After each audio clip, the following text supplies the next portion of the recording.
bueno, para no acumular retrasos y que todo el mundo pueda llegar a la estación a tiempo o a coger su avión, iniciamos la sesión de hoy sábado y empezaremos, bueno, yo soy Joana Barros, de la Fundación Puigvert. Y yo, Carles Saus, de Mallorca, de Son Espases. Y tenemos el honor de moderar esta mesa con 5 casos clínicos y vamos a empezar por el primer caso, que es de amiloidosis renal por cadenas pesadas, una variante excepcional de amiloidosis renal, que presentan los doctores Ricardo Silvariño y la doctora Aide Aunchaina María, del Hospital de Clínicas de Montevideo, Uruguay.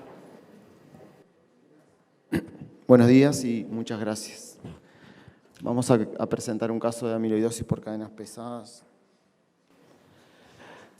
A modo de introducción, la amiloidosis, como todos saben, es un grupo heterogéneo e infrecuente de enfermedades caracterizadas por el plegamiento anómalo de una proteína soluble, circulante, que se transforma en una fibrilla insoluble tisular. Y hasta el momento hay descritas 42 proteínas amiloidogénicas humanas identificadas. La afectación renal es frecuente. Cuando uno revisa las biopsias de riñones nativos, 1.6% tienen amiloidosis en las series grandes y la afectación más frecuente es por los subtipos de amiloidosis AL, predominantemente AA y la tipo ALEC2. Esta es una reciente revisión de Luen que tiene pocas semanas, en la cual trata de ver el origen de los distintos amiloides. Y aquí vemos los dividen en iatrogénicos, mutantes, adquiridos y desconocidos.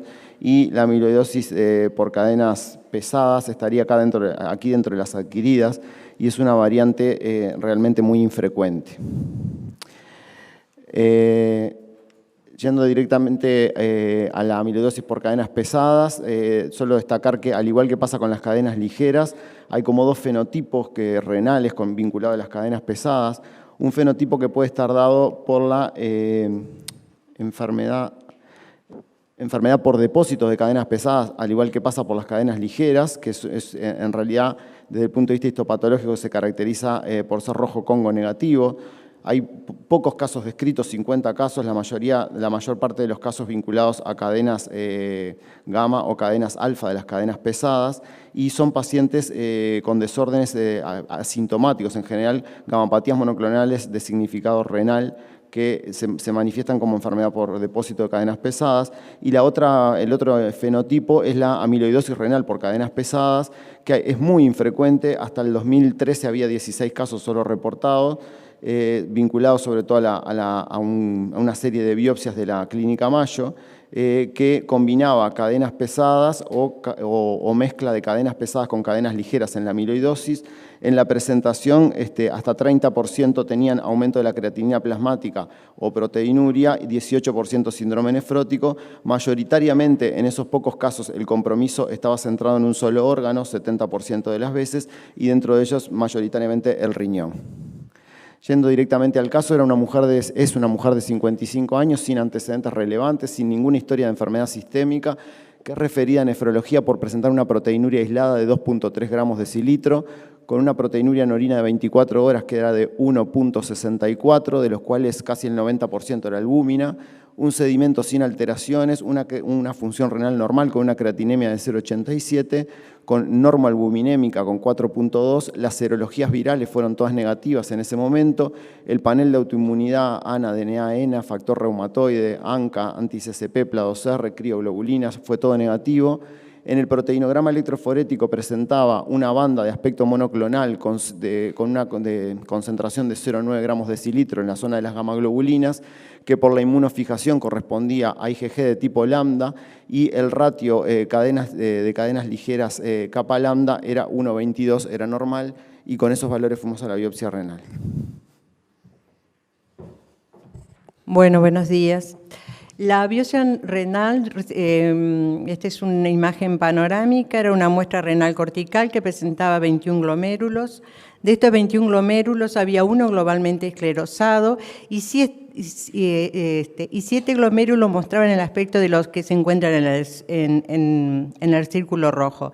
Eran glomérulos con ovillo capilar desplegado, que no presentaban aumento de la celularidad de ningún tipo, ni mesangial, ni endocapilar, ni extracapilar, pero que ya nos llamaba la atención a este aumento la discreta expansión de la matriz mesangial, que esbozaba formaciones nodulares, que se están mostradas con los asteriscos, que eran débilmente Paz positiva y aquí en esta también se ven, o sea que eran muy pequeñas expansiones con un aspecto esbozando eso que decíamos acelulares, débilmente Paz positiva, que con el tricrómico no mostraban realmente, eran débilmente coloreaban con el verde, no eran claramente nódulos esclerosados.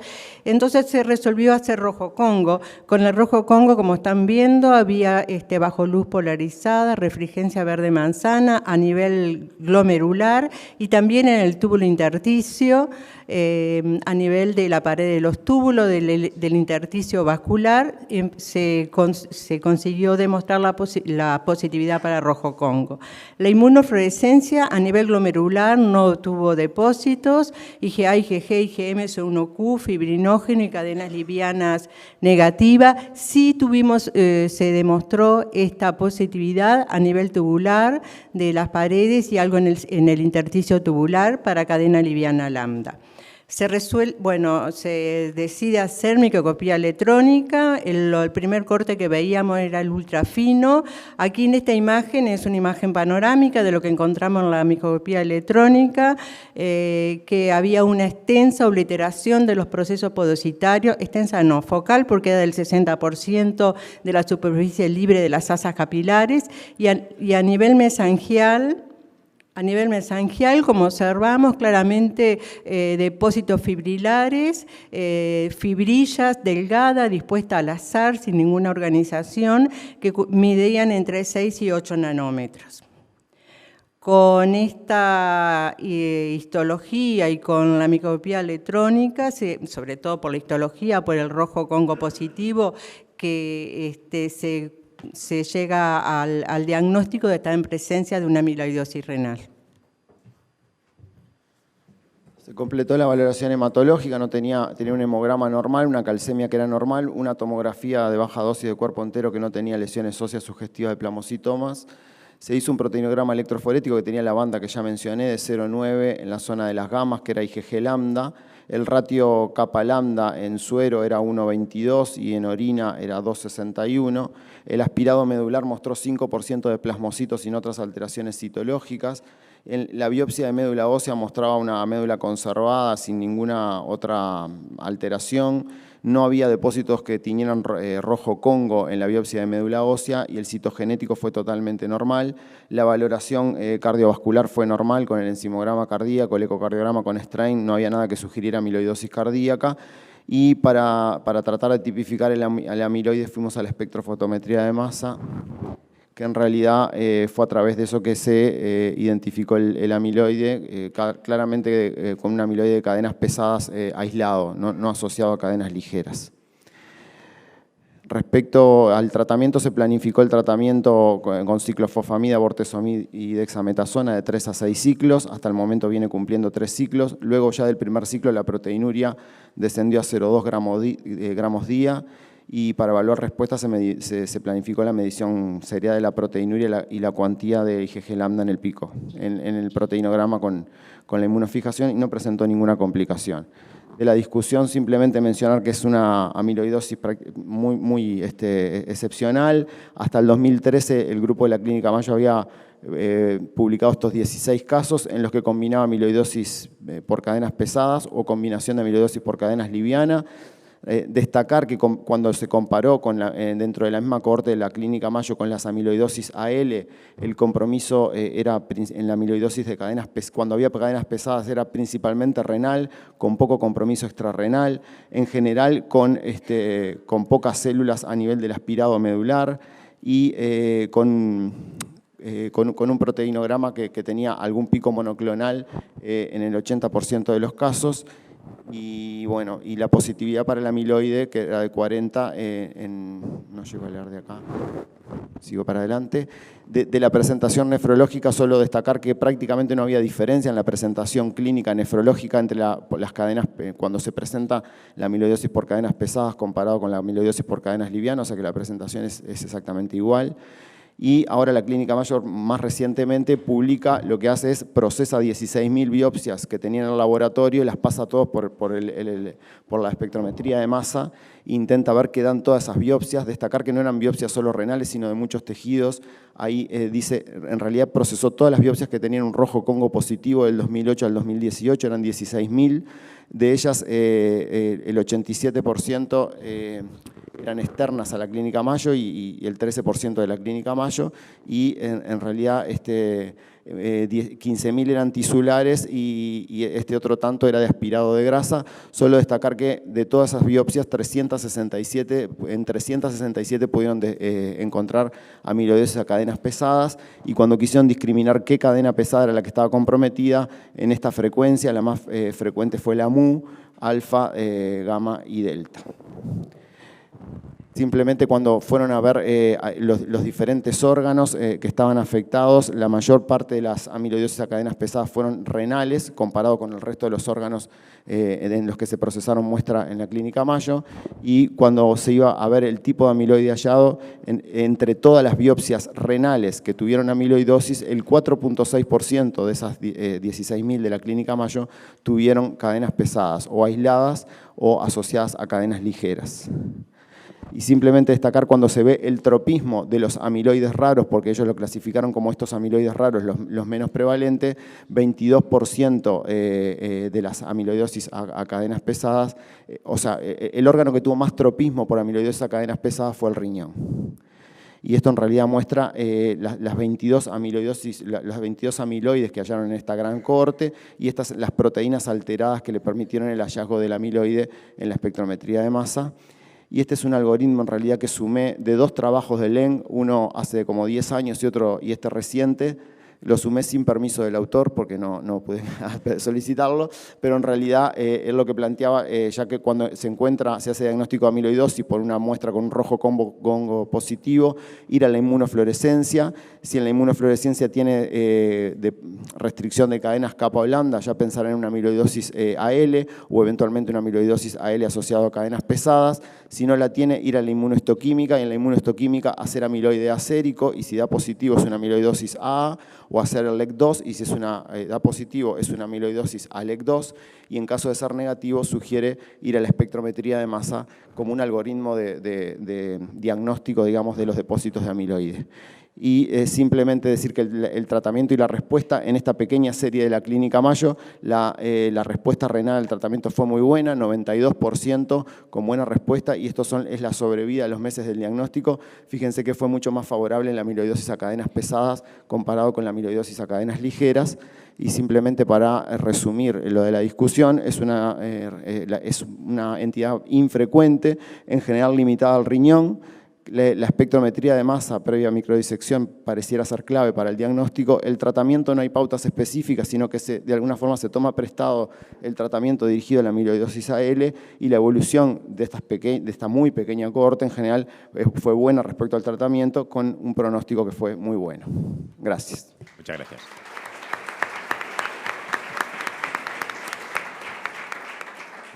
¿Preguntas?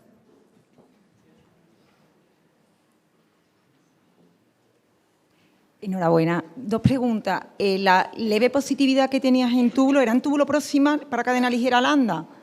Sí, era de túbulo proximal. Ay, perdón. O sea, que lo interpretas como una captación, la captación fisiológica, ¿no? Que era como la reabsorción. Nos pareció eso.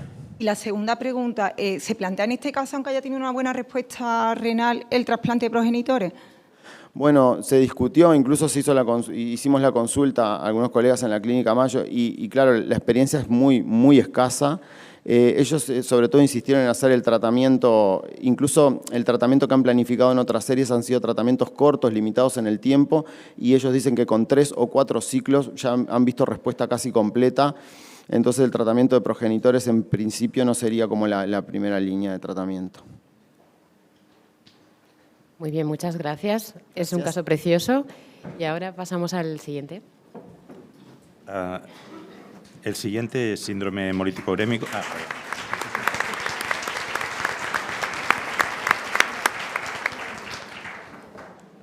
El siguiente es el caso 14, síndrome hemolítico urémico atípico secundario a rechazo agudo, mediado por anticuerpos en trasplantada renal hiperinmunizada. y lo presentan José Manuel Amaro, Ana García, Florentino Villanejo y otros. Bien, muchas gracias, muy buenos días a todos y muchísimas gracias por la presentación y por darnos la oportunidad de estar hoy aquí con todos ustedes. Bien, les vamos a presentar el caso de una paciente mujer de 47 años, sin factores de riesgo cardiovascular, con antecedentes familiares y personales de artritis reumatoide, tiroiditis de Hashimoto y una enfermedad renal crónica secundaria a una glomerulonefritis rápidamente progresiva pauciinmune ANCA-MPO positiva. Recibió un primer trasplante renal en el año 2018 y a las 24-48 horas del mismo, por una eventualidad mecánica relacionada con la cirugía, tuvo una trombosis venosa que le llevó al explante y así pasó a lista de espera de trasplante renal de hiperinmunizados. Recibió un segundo trasplante renal ya en el año 2020, con un PRA del 99%, fue una donación en asistolia controlada, tipo 3, con un crossma virtual positivo y por CDC negativo, recibiendo como desensibilización e inducción timoglobulina, plasmaféresis, inmunoglobulina altas dosis, tacrolimus, micofenolato y esteroides. Inicialmente la evolución fue muy buena, alcanzando en el día cuarto post-trasplante, quinto día post-trasplante, una creatinina de 1,3, pero rápidamente en el sexto día post-trasplante aparece un deterioro agudo, abrupto de la función renal, con datos analíticos de hemólisis, con una hiperbilirrubinemia, con una elevación de la LDH, con una actoglobina indetectable, plaquetopenia, anemia y esquistocitos en sangre periférica, siendo el CUMS y los ANCAs negativos. Al día siguiente, en el séptimo día post-trasplante, iniciamos tratamiento con bolos de metilprednisolona, inmunoglobulina y plasmaféresis y se inició tratamiento con eculizumab previa profilaxia antibiótica y vacunal. En el décimo día post-trasplante vimos un incremento de las reactividades de los anticuerpos DSA anticlase 1 y anticlase 2 con respecto al suero pretrasplante y aparecieron unos anticuerpos de nuevo anti-DQ2. Y cuando los parámetros hematológicos nos permitieron realizar la biopsia con un margen de seguridad hemorrágico adecuado, la realizamos. Hola, buenas, yo soy Miguel Moreno, soy residente de tercer año de anatomía patológica del Hospital de Mal de Cádiz y voy a presentar la parte de los hallazgos histopatológicos de este caso. Vale, nosotros recibimos en el servicio 2 cilindros, uno de 1 centímetro y otro de 1,5. Uno se procesó por congelación para inmunofluorescencia y otro se procesó por parafina para la realización de técnicas renales, hematocilina, osina, plata, PAS, tricrómico, etc. En la parte de la inmunofluorescencia, el cilindro presentó 23 glomérulos, en los cuales un 70-80% de los capilares peritulares presentaban positividad para C4D, lo cual corresponde con un C4D de 3 en la clasificación de los rechazos agudos mediados por anticuerpos. Esta clasificación va de 0 a 3, dependiendo del porcentaje de capilares peritulares que sean positivos. 0 cuando no hay ninguno, 1 cuando hay menos del 10%, 2 del 10 al 50% y 3 cuando es más del 50%. Como en nuestro caso eran entre el 60 y el 80, pues se le dio la puntuación de 3. El resto de la inmunoglobulina fue toda negativa. De la inmunoglobulina no, de la inmunofluorescencia fue toda negativa. En la parte de los hallazgos histopatológicos morfológicos del cilindro, solo hallamos 10 glomérulos, en los cuales no había ninguno con esclerosis, y 2 presentaron ocupación de las luces capilares por fibrina y hematíes fragmentados. Son los que se ven, no sé si se puede puntuar, bueno, son los que se ven en la imagen. Además, el resto de los glomérulos no presentaban glomerulitis ni otras alteraciones significativas. Aquí vemos uno de los 2 glomérulos a un poquito de más aumento, en el que se ve muy bien cómo las luces capilares están todas repletas de hematíes y de hematíes fragmentados. Además, también vimos que había una capilaritis peritubular de un máximo de 6 leucocitos por capilar, lo que correspondería con una PTC 2. En la clasificación, en la puntuación, va también de 0 a 3, 0 cuando no hay ninguna célula, 1 cuando hay de 3 a 4 células, 2 cuando hay entre 5 y 10, y 3 cuando hay más de 10. En nuestro caso, como había un máximo de 6, pues sería una puntuación de 2. Me gustaría puntuarlo, pero no sé si puedo. Ahí. Aquí se ve muy bien un capilar en el que hay hasta 4 o 5 leucocitos. Aquí se va viendo otro, por aquí otro. Y ya, para terminar con los hallazgos histopatológicos, algunos túbulos presentaban presencia de células tubulares necróticas caídas hacia la luz. ¿Qué es lo que vemos? Aquí, en este túbulo de aquí y en este de aquí. Los vasos y el intersticio no presentaron ninguna alteración significativa. Con todo esto, el diagnóstico que se dio fue el de rechazo agudo mediado por anticuerpos. Este morfológicamente se caracteriza por una inflamación microvascular que afecta a los capilares peritulares y a las vénulas, a los capilares glomerulares y a las vénulas peritubulares, que ocasionalmente dan estas imágenes de microangiopatía trombótica porque se ven estos trombos de fibrina dentro. Además, la trombosis vascular genera necrosis tubular, que es lo que también teníamos nosotros en nuestro caso. El infiltrado que suele haber de leucocitos dentro de los capilares peritubulares suelen ser polimorfonucleares, pero bueno, también puede ser linfocitos. En esta imagen vemos aquí en el centro una imagen de capilaritis peritubular y un poquito de edema intersticial en el intersticio de edema, vaya. En la parte de la inmunofluorescencia puede ser también tinción positiva para inmunoglobulinas, pero eso no es constante. Y lo que sí es diagnóstico es la tinción por C4D, que diagnostica del rechazo agudo mediado por anticuerpos. Esta de aquí es una imagen de microscopía de inmunofluorescencia indirecta que se ven en los capilares peritubulares positivos, a C4D. Con esto, las dos principales características para el diagnóstico de rechazo mediado por anticuerpos son la capilaritis peritubular y la tinción de C4D, pero en más del 10%. Esta sería una imagen de lo que se vería en una microscopía electrónica de nuestro caso, que no tenemos imágenes, por desgracia, pero sería imágenes de los capilares peritubulares, todos rellenos de fragmentos de hematía, que son los más oscuritos por aquí. Como comentaba, el diagnóstico que se dio fue el rechazo agudo mediado por anticuerpos. El diagnóstico de esta entidad se realiza con los tres pilares principales, que son morfología, datos histológicos de daño agudo en el cilindro, que se puede ser glomerulitis, capilaritis peritubular, arteritis, datos de microangiopatía trombótica o necrosis tubular. El segundo sería que haya una positividad para C4D mayor de 2 o 3, bueno, 2 o 3, mejor dicho. Y el otro sería, a nivel serológico, positividad para anticuerpos antidonantes específicos. Gracias.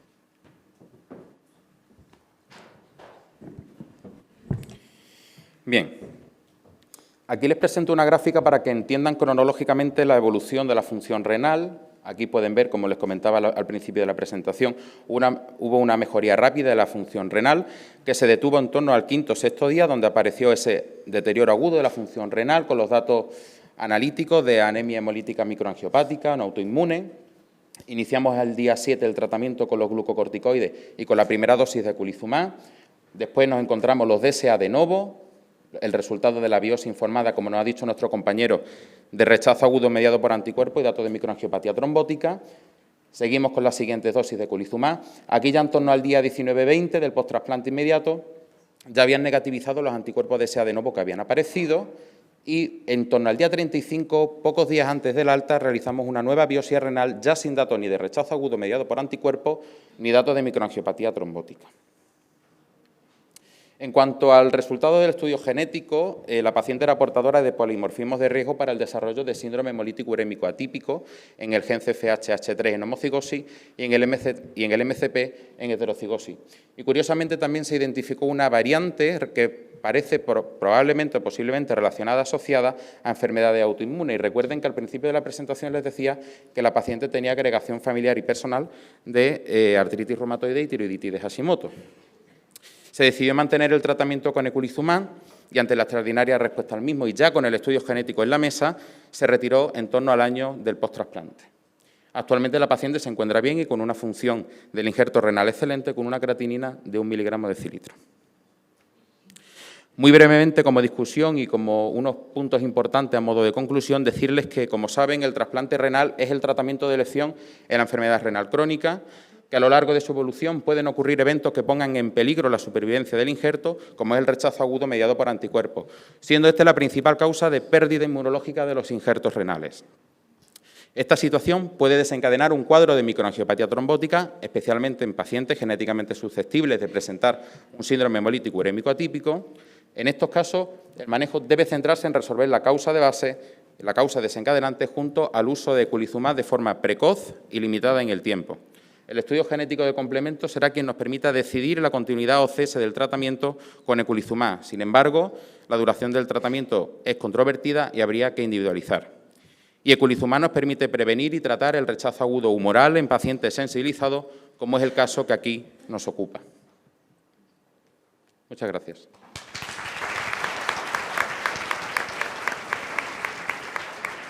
Muchas gracias, un caso precioso, la histología muy bien presentada, me ha encantado. ¿Tenéis alguna pregunta? Yo sí tengo una pregunta.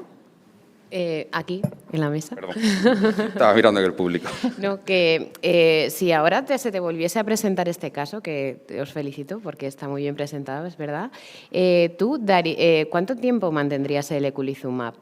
Porque a mí me daría la sensación de que yo con 4 dosis me parecería... No, porque había mejorado muchísimo y creo que en la segunda biopsia ya... No había datos de nada, sí, verdad, pero bueno, como nunca tiene uno la seguridad sin el estudio genético de que haya alguna mutación en el complemento, en alguno de los genes del complemento, ya con el estudio sobre la mesa, con el resultado negativo, yo sí ya lo quitaría. Yo tengo una pregunta. Si habéis considerado en este caso, con la presencia de los anticuerpos, el antecedente de anticuerpos y los deseas de nuevo, tratamiento con plasmaféresis o recambios plasmáticos para la remoción de los anticuerpos y cómo fue la evolución de los anticuerpos al final del seguimiento después del eculizumab. Sí, bueno, plasmaféresis y inmunoglobulina se le dieron. No te escucha bien la última parte de la pregunta. ¿Cómo? La evolución de los anticuerpos donantes específicos. Sí, bueno, al final se negativizaron en torno al día 19.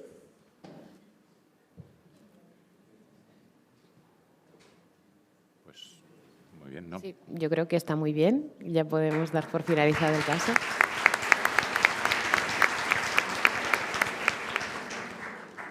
Ahora pasamos al tercer caso, que es inhibición del factor B en recidiva precoz de glomerulopatía C3 post-trasplante renal, respuesta clínica e histológica, que presentan Víctor J. Escudero Saiz y Adriana García del Hospital Clínic de Barcelona.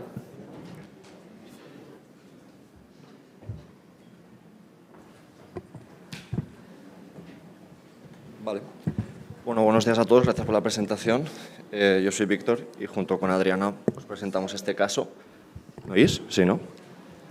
Empezamos con el paciente, es un varón de 38 años, fumador, y que los antecedentes más importantes que nos atraen aquí es una gamapatía monoclonal de significado incierto, IgG-kappa, cuyo aspirado de médula ósea solo evidencia un 4% de plasmocitos con fenotipo normal y un PET-TAC sin lesiones patológicas, y que se detectó a raíz del debut de la glomerulopatía C3, que debutó en forma de síndrome nefrítico nefrótico, con una biopsia compatible con este diagnóstico histológico, pero sin estudio ultraestructural para ponerle nombre propio.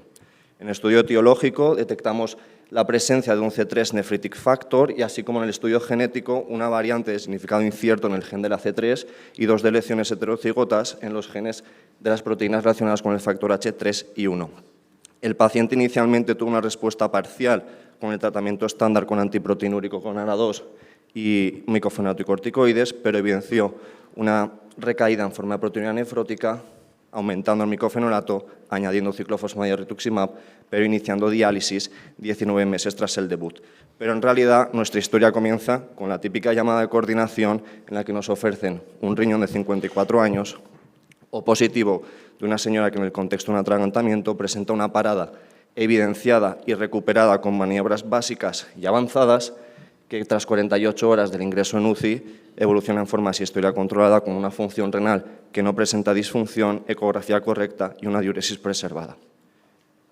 En resumidas cuentas, un primer trasplante de bajo riesgo inmunológico, Maastricht 3, con una parada cardiorrespiratoria previa en un paciente con una glomerulopatía C3 de base.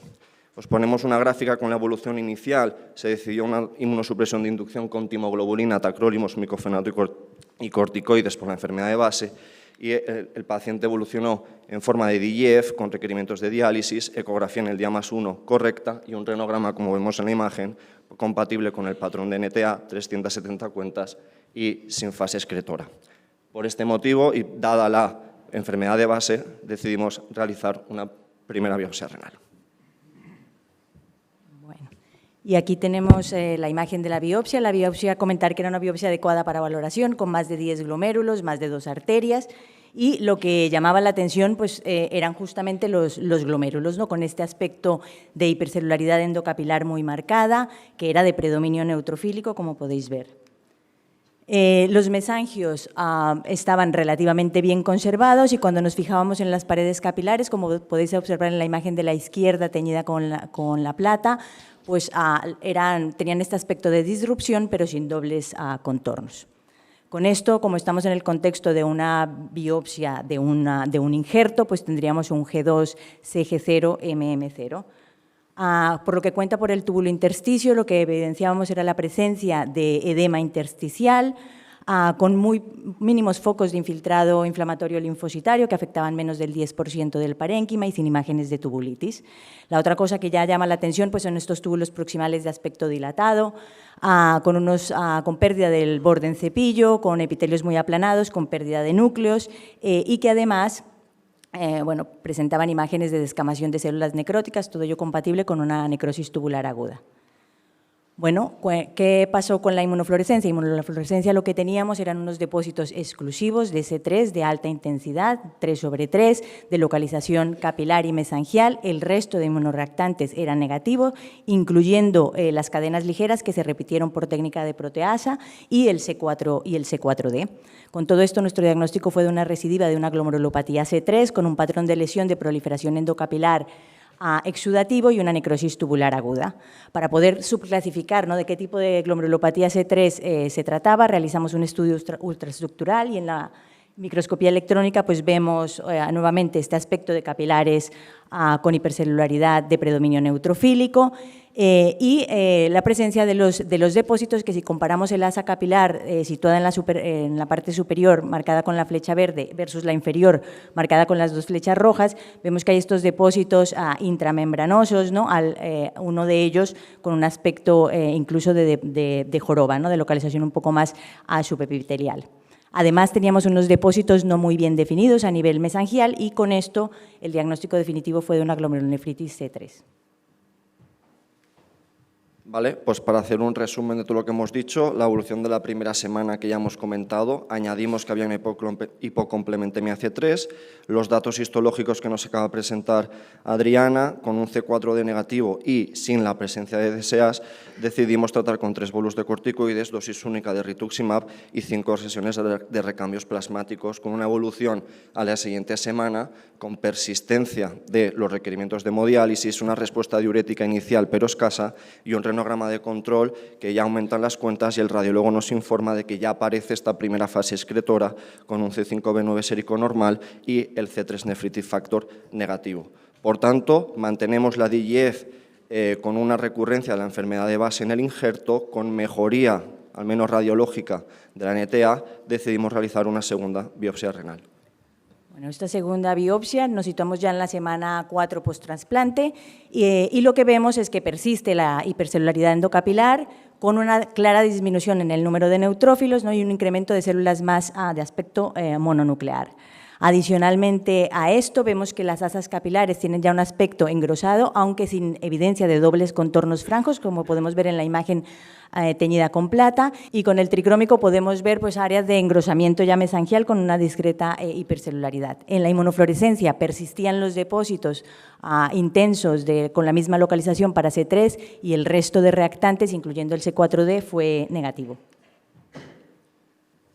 Entonces, un resumen de lo que hemos comentado hasta ahora. Tenemos una DIF que inicialmente achacamos tanto a la NTA como a la recurrencia de la glomerulopatía C3, pero con mejoría histológica y radiológica del daño isquémico, decidimos o interpretamos como gran carga de la responsabilidad de la DIF a la recurrencia de la enfermedad de base y decidimos iniciar la inhibición del factor B mediante iptacopan y el programa MAP de Novartis, previo consentimiento y vacunación para gérmenes encapsulados, tal y como se describe en el ensayo fase 2 y en la metodología del fase 3.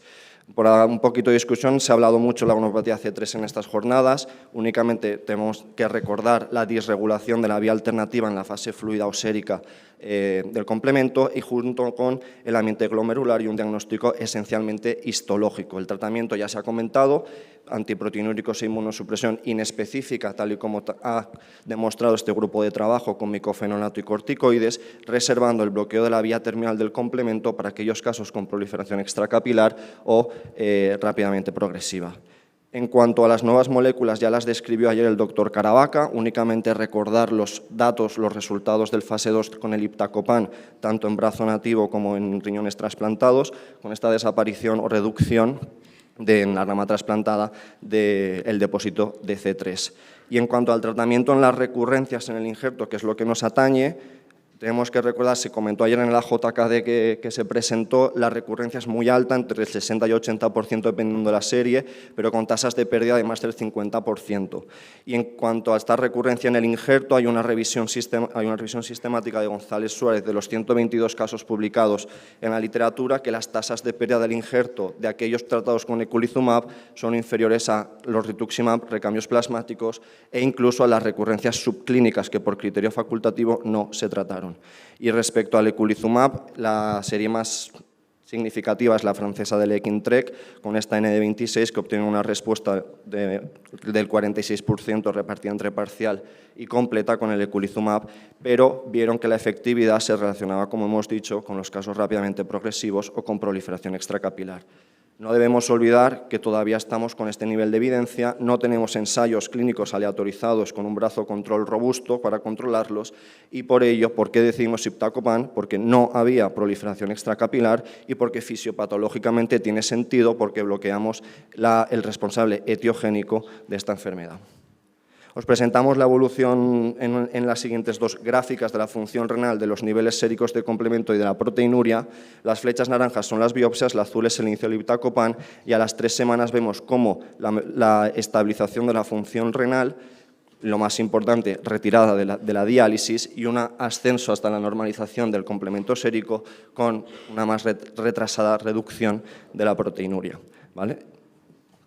Y en este punto, 7 meses post-trasplante, se realiza una nueva biopsia, que lo que quiero es que comparemos las imágenes de la primera ¿no? y esta última. En la última pues hay una clara hipercelularidad, de predominio claramente mononuclear.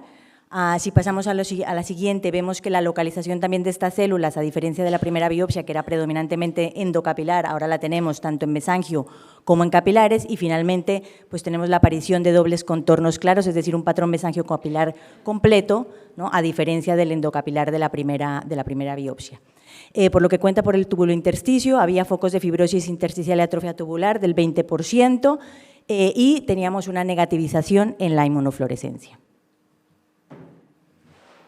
Y por último, os presentamos un año de tratamiento con el fármaco, que vemos una flecha de distinto color que no os he comentado antes, que es el color rojo, y es que el paciente, por una interrupción involuntaria del fármaco, presentó un fracaso renal agudo con hemodiálisis que se resolvió tras reinicio del mismo, ¿vale? Se reinició el iptacopan y volvimos a retirar de diálisis con la estabilización del filtrado, la normalización del complemento o del C3 sérico y la reducción de la proteinuria, así como la respuesta histológica que nos ha presentado la doctora García.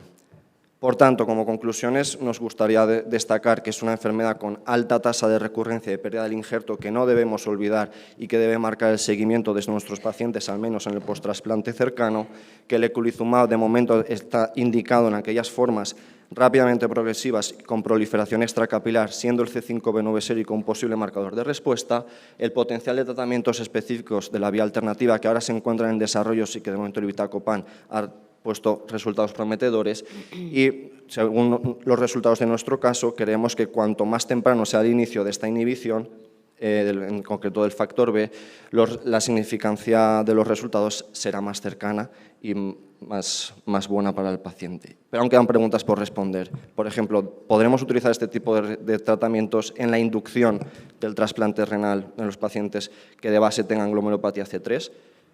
¿Sería el caso bloquear el complemento en dos sitios distintos, bloqueo terminal y bloqueo de la vía alternativa en fase fluida? ¿Qué perfil de pacientes se pueden beneficiar de uno y otro? ¿Qué perfil se puede beneficiar de un tratamiento crónico o un tratamiento con un fin? Y, sobre todo, si podríamos utilizar este tipo de terapias en las membranoproliferativas asociadas a inmunoglobulinas. Muchas gracias.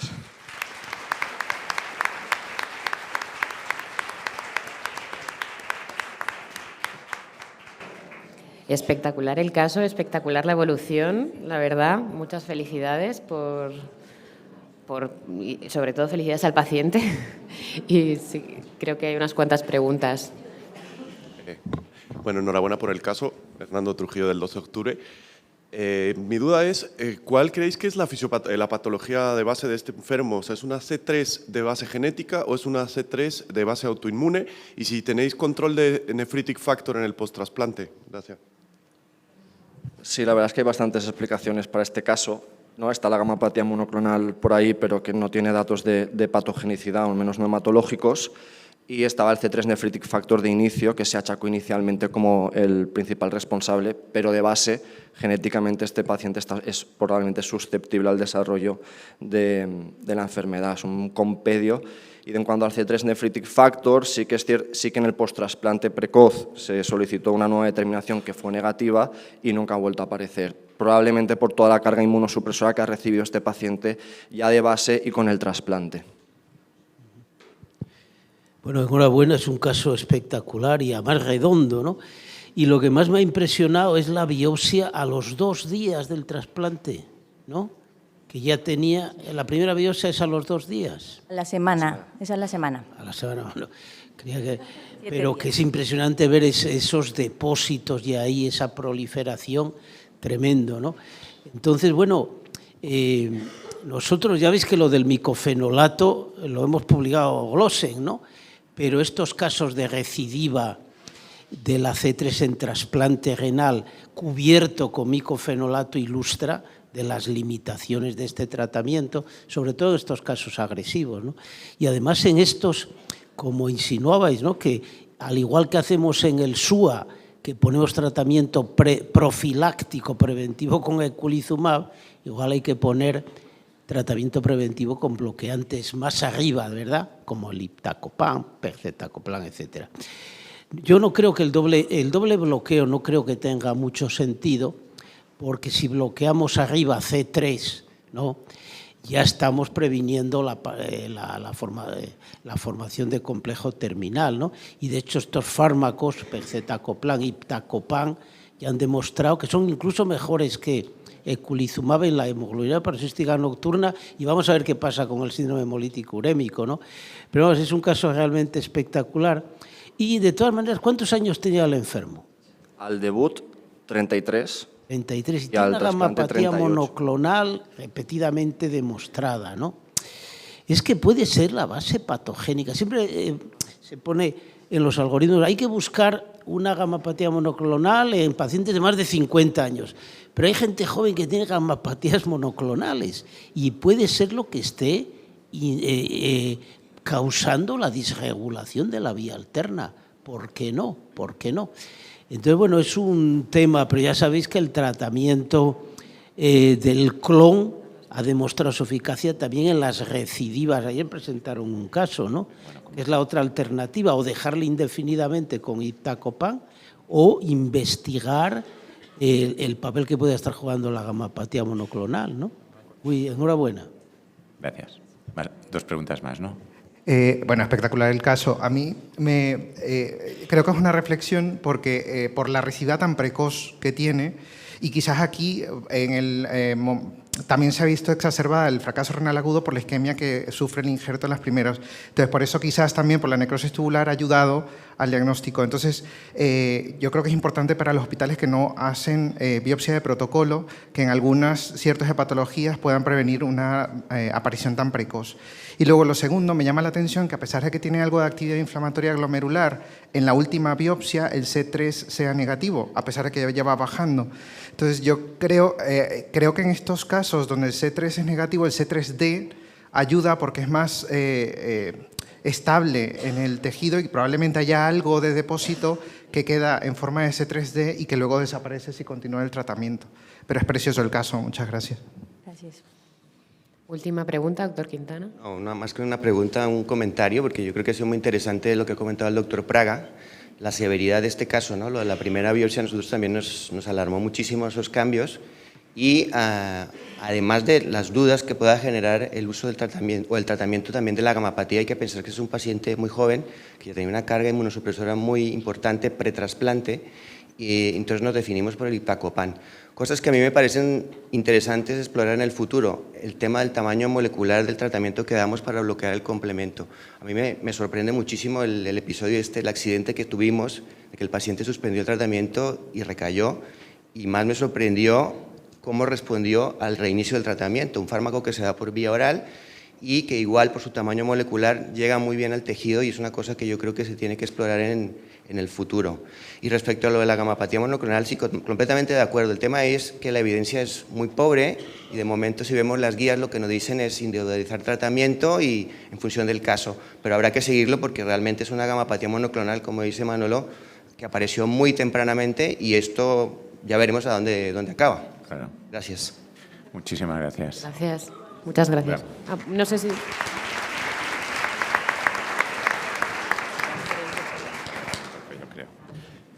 Pues nada, muchas gracias. Ahora el siguiente caso, síndrome nefrítico posparto con glomerulonefritis C3 y mutación del factor 1 con respuesta completa al tratamiento y lo presentan Micaela Gerard, Samuel Abrante García, Fernando Castellanos, Ana Harker, Desiree Luis y otros autores del Hospital Nuestra Señora de la Candelaria de Santa Cruz de Tenerife.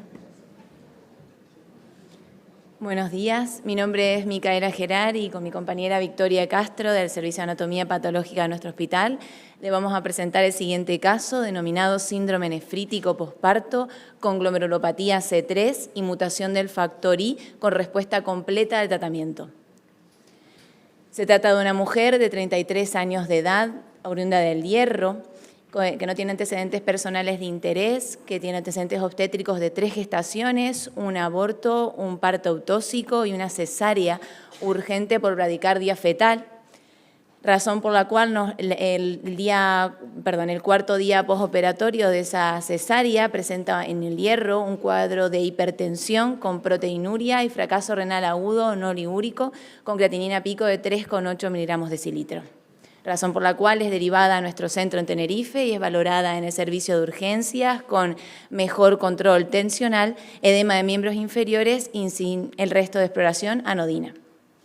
En las pruebas analíticas destaca un fracaso renal agudo con creatinina pico de 5,3 miligramos decilitros, una proteinuria de 2,8 gramos con un sedimento patológico de 30 a 50 hematíes por campo y un perfil hepático normal, una hemoglobina de 11,2 con plaquetas normales y un frotis sin esquistos, con una ecografía normal y la coagulación normal. Ante encontrarnos un cuadro de fracaso renal agudo con un síndrome nefrítico en una paciente puérpera con el cuarto día postoperatorio, sin datos de hemólisis, que eso es lo que llamaba la atención inicialmente, nos planteamos la sospecha de un cuadro glomerular, sobre todo una patología autoinmune que se estaba desencadenando tras el parto, por lo cual decidimos instaurar bolos de corticoides de forma empírica. Tras lo cual obtuvimos el resultado del perfil autoinmune, el complemento normal y el proteinograma normal. Se decidió hacer la biopsia renal y presentó una muy buena evolución clínica y se decidió dar de alta a la espera de los resultados de la biopsia renal. Como podemos ver, una mejoría importante y muy rápida de la creatinina y de la proteinuria con la evolución en consulta, con una creatinina en 0,8 y una proteinuria en 0,03 y lo que destacó en el estudio ampliado en la consulta, un consumo de C3 ahora sí de 60 miligramos decilitro. Y ahora sí recibimos el resultado en la consulta de la biopsia renal.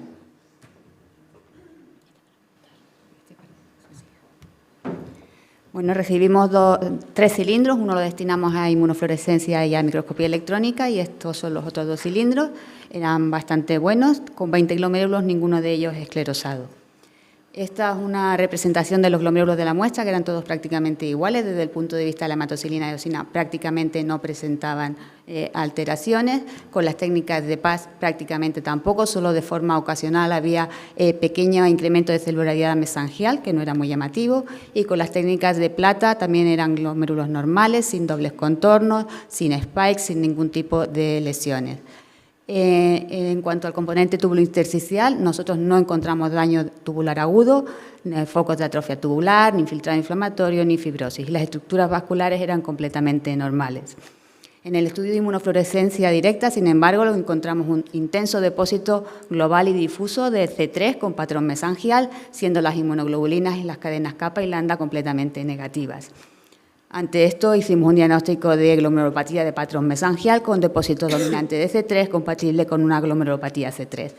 Como ya se ha dicho hasta la saciedad en esta reunión, bueno, pues la glomerulonefritis con depósitos dominantes de C3 pueden ser por una alteración en la vía alternativa al complemento, la glomerulopatía C3, mediadas por inmunocomplejos como las postinfecciosas o por otras causas como las gamapatías monoclonales, ¿no?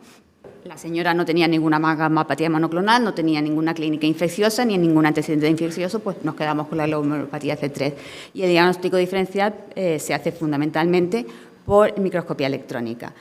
Hay que recordar que el patrón morfológico de la C3 es muy variable y aunque el membrano proliferativo, como ya hemos visto durante esta reunión, es el más frecuente, también hay patrones mesangiales, exudativos, proliferativos extracapilares e incluso los glomérulos pueden llegar a ser normales. El diagnóstico se hace por el depósito exclusivo o dominante de C3 y cuando nos referimos a dominante quiere decir que tenga al menos dos niveles de intensidad mayor que el resto de los reactantes. En nuestro caso, la muestra de paraelectrónico no tenía glomérulos, entonces nos quedamos sin saber si es unos depósitos densos o una glomerulonefritis C3. Entonces, al obtener el diagnóstico de glomerulopatía C3, nos vemos obligados a realizar la ampliación del estudio del complemento, tras el cual obtenemos el resultado de déficit genético del factor I y destaca que se realiza en homocigosis. A modo de discusión, sabemos que la glomerulopatía C3 se produce por una alteración de la vía alterna del complemento, muy rápido en esto, tanto como mutaciones en las proteínas como en las proteínas reguladoras del mismo o con la presencia de autoanticuerpos frente a las proteínas del mismo, produciendo una producción excesiva de C3 y sus productos de degradación, generando depósito a nivel glomerular. Con respecto al embarazo y el complemento, sabemos que el embarazo a nivel placentario, tanto en el embarazo, el parto o sobre todo la cesárea, se puede producir un desbalance entre los factores angiogénicos y antiangiogénicos que pueden producir una lesión a nivel endotelial y una hipertensión que puede darnos la activación de la vía alterna del complemento, sobre todo en fase fluida, por lo cual está descrito en diferentes estudios, sobre todo el grupo español con mayor número de pacientes, la aparición de microangiopatía trombótica en el puerperio, que la ha relacionado sobre todo con la cesárea, pero necesitamos más población, con microangiopatía trombótica, pero en nuestro paciente no tenía datos de hemólisis, por lo cual lo descartamos como el diagnóstico diferencial. Por eso nos planteábamos una sospecha de etiología glomerular, decidimos el inicio empírico de tratamiento con bolos de corticoides.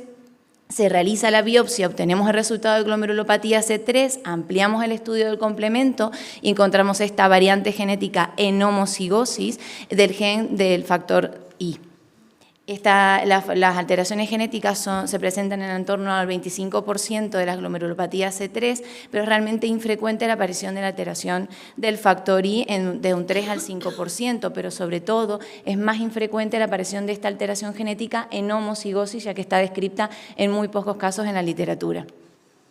Con respecto al tratamiento, se ha revisado, sabemos que tenemos datos limitados, sabemos que según la presentación clínica se puede orientar hacia, primeramente, nefroprotección con bloqueo del eje, glucocorticoides y micofenolato en casos de síndrome nefrótico, deterioro de función renal, como han descrito numerosas veces en esta sesión.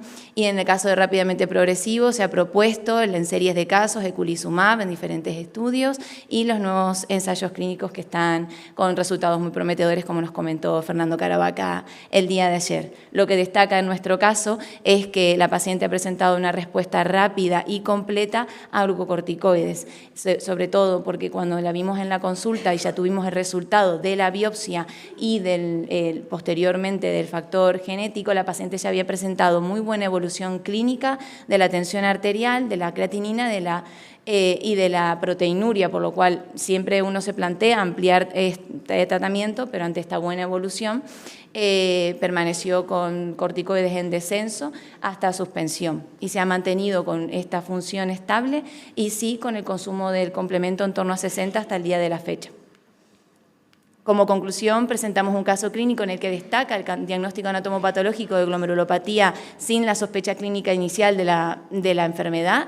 Proponemos como posible factor desencadenante la cesárea y el puerperio, con una base de alteración genética del factor y del complemento en homocigosis, que es muy poco frecuente, y destaca la buena respuesta clínica y analítica al tratamiento con corticoides sin requerir inmunosupresión agregada hasta el momento actual. Muchas gracias.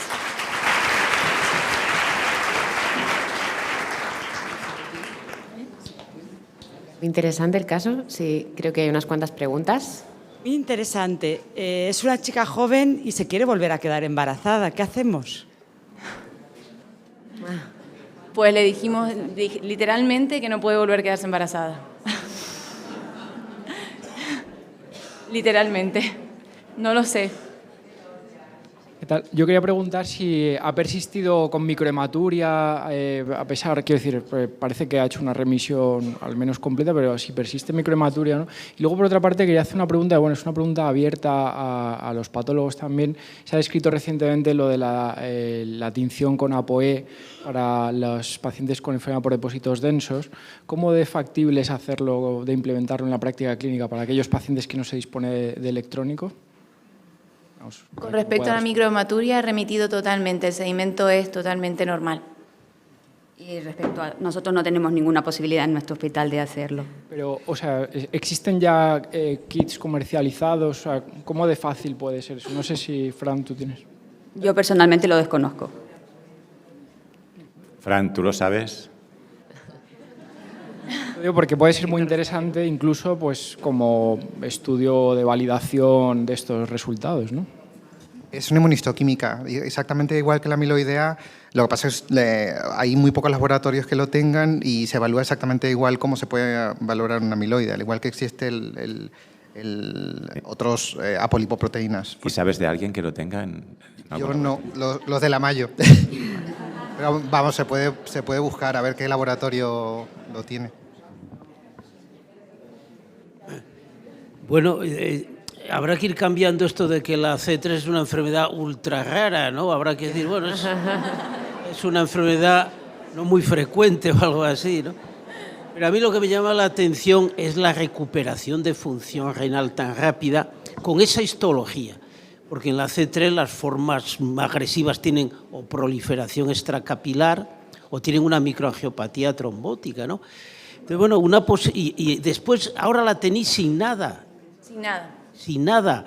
Cuidado porque, vamos, tiene un factor, es una causa genética y en teoría el pronóstico es muy malo, ¿no? Quería comentar que hay otra posibilidad. No pudo ser una preeclampsia sobreinjertada en una C3 previamente existente. Entonces, ¿cómo fue la tensión arterial y la proteinuria a lo largo del último trimestre? ¿Había algún dato clínico o en la histología de que pudo haber una preeclampsia? No, también nos planteamos en la existencia de la preeclampsia, pero esta paciente viene del hierro, tenía informes del hierro y los escasos informes que teníamos ante la derivación decían que el embarazo había sido bien controlado hasta el momento del parto, el de la cesárea, que fue por bradicardia fetal y no por causa materna. Y luego nos llamaba la atención el buen control tensional que tenía al llegar al hospital de derivación y sobre todo el fracaso renal agudo que presentaba, por lo cual dentro de los diagnósticos diferenciales nos propusimos no solo la preeclampsia, la descartamos por el momento, de tener función hepática normal también, que no nos propusimos tampoco un HELP ni nada. Pero sí que también apetecía pensar en la preeclampsia. ¿Y los factores angiogénicos? No, en este caso no podrían haber ayudado, ¿no? El ratio de factores angiogénicos para saber. Sí, pero no los teníamos. A nivel histológico los vasos eran completamente normales, no había ningún dato de hipertensión. La última pregunta. Hemos sentido, muchas gracias, pero ¿a qué atribuir el fracaso renal? Porque en la biopsia había solo una mínima proliferación mesangial, podría ser funcional, sino una preeclampsia, como iba a sugerir, no había necrosis tubular, pero no era funcional porque no había hipotensión, sino hipertensión, ¿no? ¿A qué atribuís ese fracaso renal agudo de 5 de creatinina? La verdad es que inicialmente se atribuyó a necrosis tubular aguda, como no teníamos el resultado de la biopsia en contexto del puerperio, y al llegar el resultado de la... Me refiero a la biopsia, ¿cuántos días fue después de ese fracaso renal? Fue al 6º día, no, fue 2 días después del debut de llegar a nuestra... De hecho, fue un caso excepcional porque se biopsió a una paciente al 5º día de puerperio, pero ante la alta sospecha de una patología autoinmune de base, la verdad que se decidió corticoides y biopsia. Pero el fracaso renal agudo, la verdad que en el momento del alta, como fue una mejoría tan abrupta e importante, se sospechó en el contexto del puerperio y la cesárea, y posteriormente, teniendo el resultado, se planteó como una de las manifestaciones de la glomerulopatía C3, pero la verdad es que sí es llamativo, sobre todo esa mejoría tan aguda. ¿Habéis visto la arteria renal? A ver si, porque con hipertensión o el potasio bajo, a ver si tiene una estenosis. Es que no sé, con esta biopsia no me justifica 5 de creatinina, ¿no? Sí, es verdad que llama la La atención. arteria renal es grande, me refiero de estenosis de arteria renal o algo así. Sí, pero llamaba la atención el buen control tensional a la llegada de...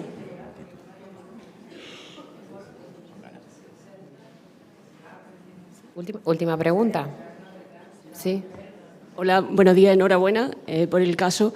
La verdad es que es complejo, porque si no hubiera sido porque tiene 5 de creatinina, probablemente yo, que veo muchas pacientes con preeclampsia, no hubiera llegado a biopsiarla. Tengo una serie bastante amplia y a todas les pido sistemáticamente C3, C4, y hay aproximadamente un 15, 20 o incluso más de pacientes que tienen descenso de C3, que luego se normaliza pasado el puerperio. Y lo de la microhematuria es que prácticamente el 100% lo tienen, porque es muy difícil en el puerperio inmediato que no tengan microhematuria porque todas tienen sangrado vaginal, y separar uno de otro es difícil. Si no hubiera tenido 5 de creatinina, con esa proteinuria, esa hipertensión, y que se recupera prácticamente inmediatamente después del parto, le hubiera dado de una preeclampsia con criterios de gravedad. O sea que, enhorabuena, a mí se me hubiese pasado. Y luego lo otro es si se le pusieron antiinflamatorios, porque en la cesárea suelen poner para control del dolor antiinflamatorios si no hay un protocolo expresamente prohíba el uso de antiinflamatorios en pacientes con trastorno hipertensivo del embarazo. La verdad es que esa Enhorabuena. información la desconozco porque al ser derivada del hierro teníamos limitada información sobre lo que transcurrió en la cesárea. La verdad que no sé si se le puso antiinflamatorios o no en el momento de la cesárea. Pues enhorabuena, a mí se me hubiese pasado. No, a mí también. La doctora Jarque aquí presente es la que... Muchas gracias. Es una pena tener ya que parar la discusión, pero...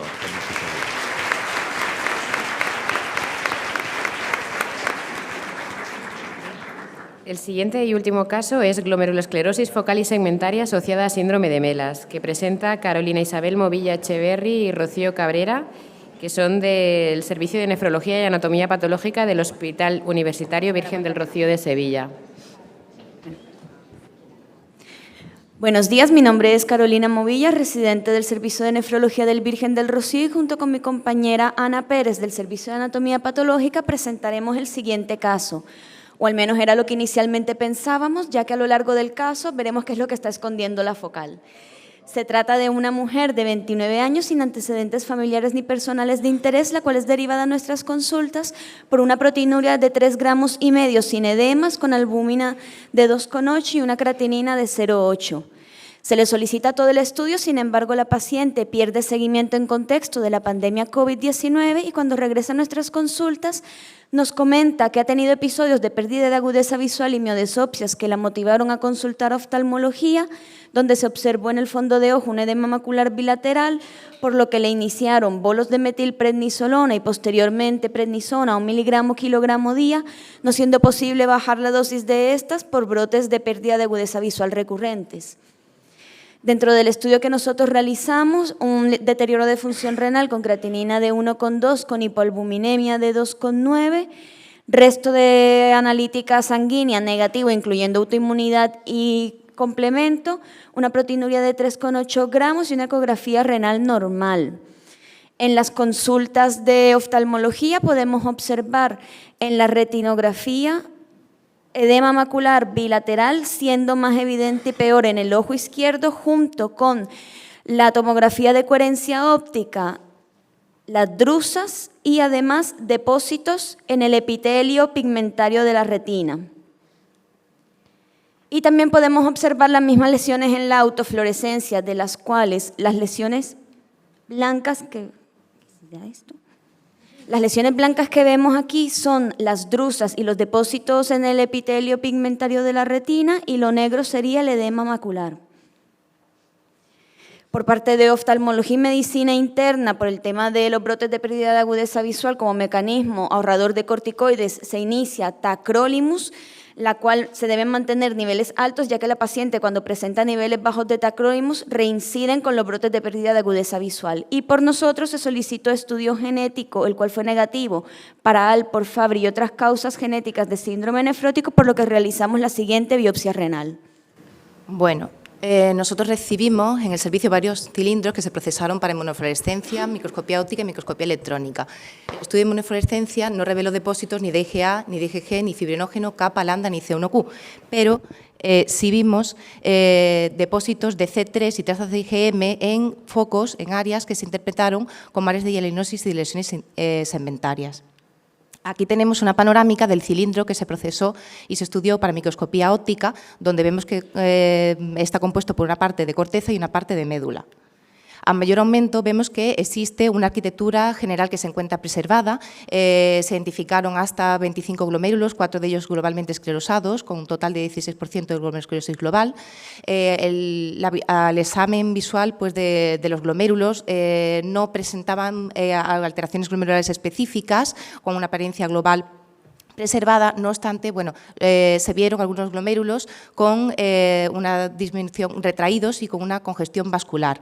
Lo que sí, el hallazgo más importante fue la presencia, la identificación de en al menos 2 glomérulos, 2 lesiones que se categorizaron como lesiones de glomerulosclerosis focal y segmentaria. Como podemos ver, en este glomérulo hay una clara lesión segmentaria con una afectación de parte del ovillo glomerular, con áreas de hialinosis, una matriz colágena sin apenas núcleos y adherencia a la cápsula de Bowman, que podemos observar con las diferentes técnicas de plata y de tricrómico. A nivel del compartimento tubulointersticial se identificaron áreas parcheadas de fibrosis y de atrofia tubular que se estimaron entre un 10 y un 15%, y asociada a dichas áreas se identificaron focos mínimos de infiltrado linfocitario. A nivel vascular no se identificaron signos de vasculitis, únicamente una hiperpresencia leve y datos de arteriolinosis. Por último, el estudio de microscopía electrónica. Aquí tenemos una panorámica de varias asas capilares glomerulares, y el único hallazgo que se describió fue la presencia de focos parcheados de obliteración de pedicelos, que podrían estar en relación con las lesiones de glomerulosclerosis focal y segmentaria descritas con el estudio de microscopía óptica. Con todos los datos se ofreció un diagnóstico anatomopatológico de alteraciones compatibles con glomerulosclerosis focal y segmentaria. Entonces, de momento tenemos una podocitopatía con patrón de focal y segmentaria con afectación ocular. Debido a la afectación ocular, decidimos ampliar el exoma clínico para estudio de genes que puedan justificar una focal y segmentaria. Además de por las drusas, hemos solicitado un estudio tanto molecular como genético del complemento, de los cuales en el exoma clínico encontramos una variante patógena del ADN mitocondrial M3243AG en heteroplasmia en el 45% en sangre periférica, mientras que en el estudio molecular y genético del complemento se encontró un C4 bajo con un C3 NEF débilmente positivo, y además que la paciente es portadora de la deleción CFHR3-1 en heterocigosis. Inicialmente lo hemos clasificado como una glomerulosclerosis focal y segmentaria asociada a un síndrome de Melas, por lo que le hemos iniciado tratamiento con idebenona y carnitina. Además, por los brotes de pérdida de agudeza visual asociados a niveles bajos de tacrolimus, se añadió adalimumab con remisión de los mismos, y se solicitó también una resonancia magnética cerebral y cardíaca, las cuales fueron normales. La paciente en ningún momento ha presentado ni acidosis láctica ni miopatías. En las analíticas que se han realizado en las consultas no ha habido consumo del complemento. Se solicitó estudio genético a la madre, la cual fue negativo, y como podemos observar, la paciente se ha quedado con una función renal algo tocada, al cual hemos asociado a nefrotoxicidad por anticalcineurínicos por los niveles altos que ha requerido esta paciente, junto con progresión de su enfermedad. con una proteinuria que se ha mantenido en torno a 1 gramo.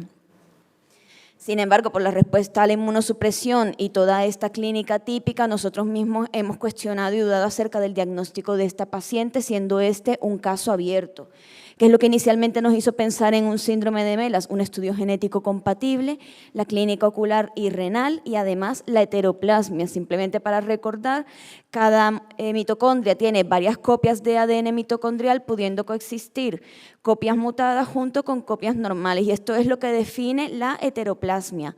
Dependiendo del nivel de heteroplasmia que se encuentre en cada tejido, pues ya se podrá de alguna manera compensar las copias normales con las copias mutadas. Cuando es mayor del 80%, se dice que la paciente va a presentar enfermedad sí o sí. Y como esto depende del tejido que esté afectado, hace que todas estas patologías mitocondriales puedan tener múltiples manifestaciones, entre esas a nivel oftalmológico, lo que tenemos de la paciente, una pérdida de agudeza visual y una retinopatía pigmentaria. Además, a nivel renal, la paciente coincidiría con que tiene un síndrome nefrótico. Las lesiones que he explicado anteriormente de la paciente nos recuerdan mucho a la degeneración macular asociada a la edad, y es que se ha descrito que en estos pacientes se han encontrado ADN mitocondriales mutados tanto en retina como en coroide y en sangre, siendo mayores en retina antes que en la sangre. Pero ¿qué nos hace retractarnos del síndrome de Melas o dudar de ello? El nivel de heteroplasmia, aunque si bien esto no lo descarta, que la paciente no ha tenido una sintomatología típica de síndrome de Melas, no ha tenido ni acidosis láctica ni encefalomiopatías, la respuesta a los inmunosupresores y que la madre tiene un estudio genético negativo, si bien esto no lo descarta. ¿Cuál otra posibilidad hemos barajado? Pues una enfermedad mediada por complementos, de los cuales dentro de lo que está a favor serían las drusas, la similitud que tienen las lesiones a nivel oftalmológica con la degeneración macular senil, el estudio molecular y genético previamente comentado del complemento y que pueda tener una expresión renal como una MAT crónica, la cual parecería improbable, aunque es verdad que se han descrito casos de edema macular en MAT con brotes de pérdida de agudeza visual recurrentes. ¿Qué nos echa en contra? La ausencia de depósitos de C3. La respuesta a tacrolimus en caso de que fuera una MAT sería algo contradictorio. El estudio genético del complemento para nosotros ha sido muy dudoso, ya que esta paciente en ningún momento dentro de las analíticas control que se le han hecho ha presentado descenso del complemento. ¿Y qué otra posibilidad hemos pensado? Pues una posible enfermedad sistémica o autoinflamatoria, la cual nos justificaría la respuesta a la inmunosupresión, y lo que hemos pensado es en una posibilidad de que esta paciente presente autoanticuerpos mitocondriales frente a la retina y el podocito.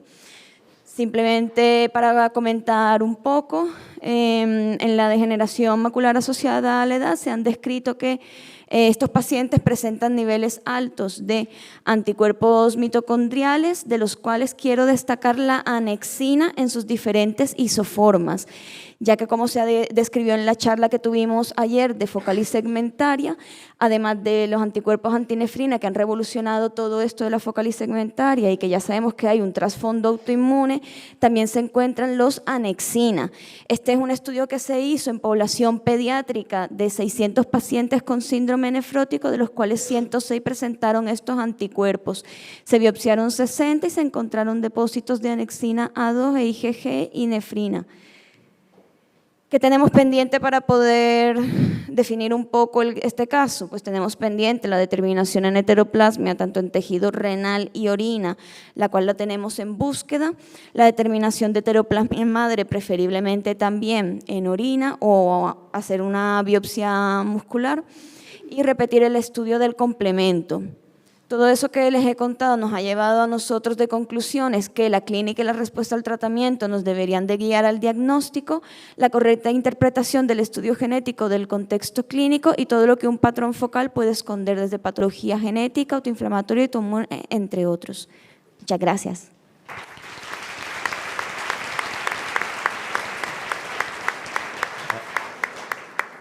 Muchas gracias, súper interesante. Yo siempre que veo una esclerosis segmentaria y focal y me la miro al electrónico, lo veo, lo confirmo y ya está. En este caso, a lo mejor, No sé si lo habían hecho, pero yo lo volvería a coger y volvería a mirar si en los túbulos hubiese inclusiones mitocondriales. También dicen que en lamelas a veces el ver mitocondrias en las prolongaciones de los podocitos es diagnóstico. Ya que este caso queda así con alguna... En el informe de microscopía electrónica no se describió alteraciones en los túbulos, membranas, glomérulos. También el tema de las megamitocondrias asociadas al MELA. Es verdad que se describió en el informe, lo que pasa es que no lo he descrito, unas vesículas intracitoplasmáticas de contenido electrodenso. Hablando con el compañero que hizo el estudio de microscopía, le pregunté, ¿esto pueden ser megamitocondrias? Pero me dijo que con la exposición de electrones que se había hecho no podía determinarlo porque si le metía más flujo quemaba el tejido. Vale. Lo cual sí que es verdad que había una cierta limitación en el estudio. Bueno, muy bien. Yo es que eso yo creo que nos pasa, por lo menos a mí muchas veces. Tú vas al electrónico, vas a buscar lo que estás buscando. Cuando luego viene más información, a veces vale la pena volverlo a mirar ya específicamente buscándolo. Porque a veces dices, bueno, no veo, me ha pasado 1000 veces, no veo nada, y luego cuando lo vuelves a ver... ¿Alguien tiene experiencia en microscopio electrónico de mitocondriales? No, yo iba a comentar que en el 12 de octubre teníamos una serie de casos igual, con la misma mutación, exactamente la que habéis puesto. Hay una revisión excelente de Teresa Cabero publicada sobre esto. Es una causa de glomerulosclerosis cementerio focal bastante olvidada y en algunas de esas biopsias en la microscopía electrónica se veían mitocondrias claramente alteradas, ¿no? Entonces, yo personalmente la evolución de estos enfermos ha sido realmente desastrosa por las manifestaciones extrarrenales también. Recuerdo uno de ellos se murió por insuficiencia respiratoria por afectación muscular y la mayoría han perdido función renal, ¿no? Quería comentar otro caso porque, bueno, todos ellos se les dan esto de coenzimas, etcétera, etcétera, que probablemente no sirva de mucho. Y una de las enfermas que más he seguido perdió función renal. Por eso no me extraña que haya bajado la proteinuria con tacrolimus transitoriamente, pero el problema sigue estando ahí, el del trastorno mitocondrial. Yo creo que es lo que tiene esta enferma, ¿no? Y esta enferma se ha trasplantado en Toledo, el riñón ha ido muy bien, pero está perdiendo también fuerza muscular, me escribe la familia, y está perdiendo visión aceleradamente, probablemente por el trastorno mitocondrial. Y lo comento porque apareció hace unos años en un Kidney un trabajo muy espectacular de 3 casos con la misma mutación tratados con inhibidores del mTOR. Me parece que los inhibidores del mTOR mejoran, no me acuerdo por qué mecanismos, la fisiopatología mitocondrial, ¿no? Y era muy espectacular porque les hacían un seguimiento muscular, neurológico, con una clara mejoría. Y recuerdo que, no sé si hay alguien de Toledo por ahí, comenté que ya que se iba a poner un inhibidor del mTOR en estos enfermos con glomerulosclerosis, el problema es la proteinuria, que la puede aumentar, pero en el trasplante se podría contemplar el uso de inhibidores del mTOR. Creo que no se los han puesto. Pero, por cierto, esos tres casos, no he vuelto a leer nada de los inhibidores del mTOR, pero bueno, yo creo que este es un tema bastante huérfano, no tenemos tratamiento y el pronóstico renal y en general es realmente preocupante, una enfermedad sistémica. Una última pregunta antes de... Carles.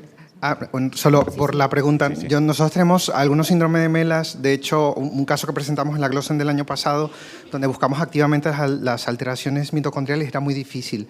Yo sí tengo experiencia porque tenemos trasplantados cardíacos con síndromes de Melas y las alteraciones cardíacas obviamente cuando les llevas trasplantes son mucho más elocuentes y ahí las megamitocondrias se veían muy bien, pero es verdad que a nivel renal es muy difícil verlas, hay que ver muchos casos para que el porcentaje de alteración mitocondrial que veas te llame mucho la atención. Muchas gracias. Bueno, pues muchas gracias y felicidades.